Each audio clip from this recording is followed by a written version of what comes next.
Can I get an F, please? Thank you, Anne, for that wonderful and terrifying introduction.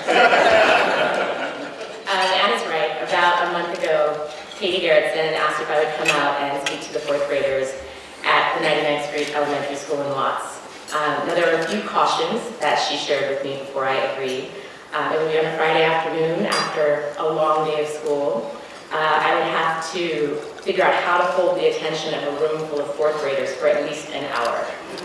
Sounded a lot like making television, so of course as I'm sure you can imagine, that afternoon proved to be one of the most rewarding experiences I've ever had. And it was made even more special by the cards and the letters that I got from the kids afterward.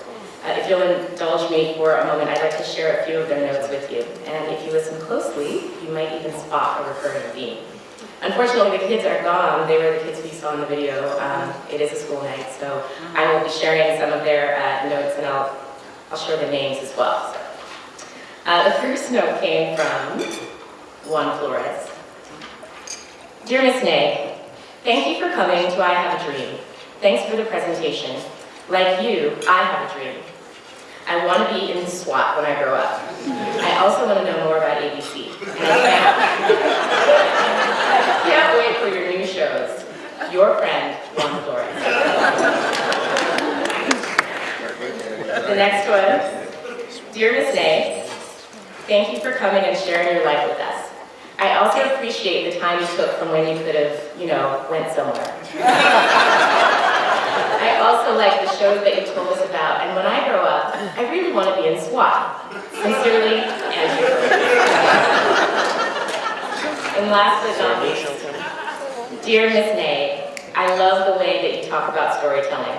I like the job you have, and I think that you're making good movies. I wish you would make another show, one with me on it. Maybe we could call it SWAT. Sincerely, Antonio.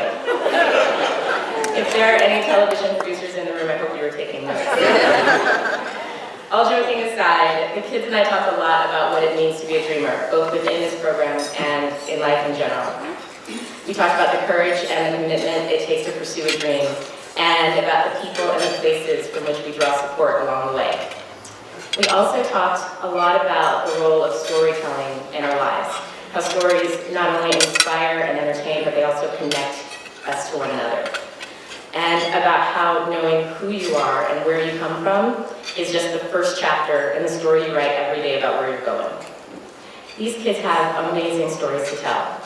Some of them have faced challenges that no one should have to endure at such a young age, but they have endured, and they, by virtue of their commitment to themselves in this program, they've triumphed. And we're going to hear some of those stories tonight. But before we do that, I would like to share one of my favorites about a dreamer. This story is about a girl who grew up in a small village in West Africa with her mother and her father and her siblings. She was a small girl, but she had big dreams. Of the kids in the family, she wasn't the oldest. That was her big brother. And all of the family's savings went toward making sure that he went to a good school, got an excellent education, and became a great and successful businessman. She also wasn't the prettiest. That was her sister, a girl so beautiful and so charming that good fortune seemed to follow her wherever she went. But our little girl was smart. She was a hard worker, she loved helping others, and she loved school.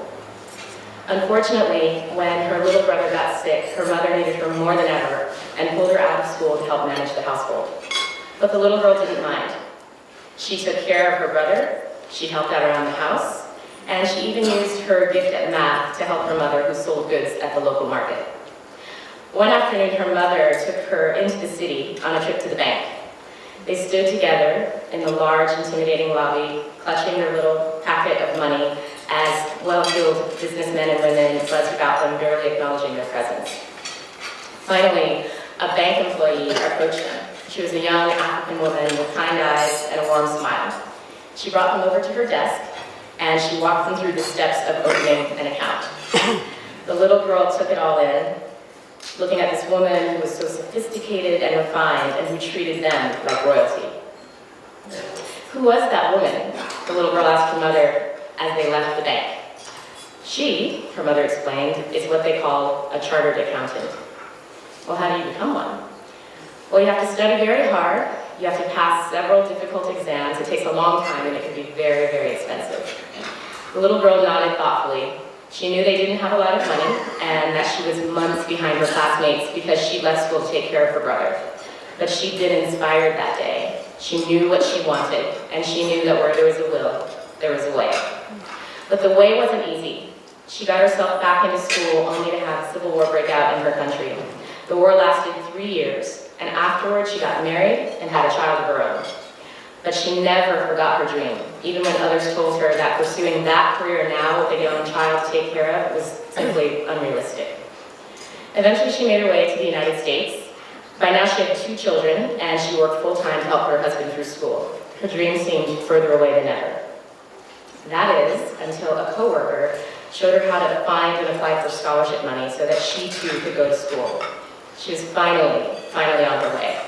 And she didn't just do well, she thrived. She didn't just pass her exams, she got record-breaking scores. And she didn't just become a chartered accountant as she had dreamed all those years ago. She became the owner of a successful and award-winning accounting firm that she ran for 20 years. One that consistently provided opportunities for young women who, like herself, had the will, but just needed someone to show them the way. That little girl who grew into that determined and persevering woman is my mother, who's being here today.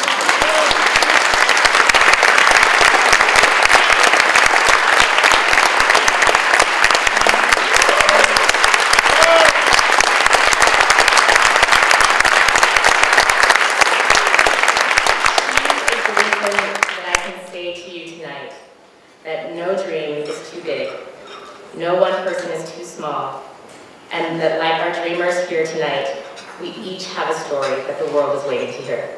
Thank you.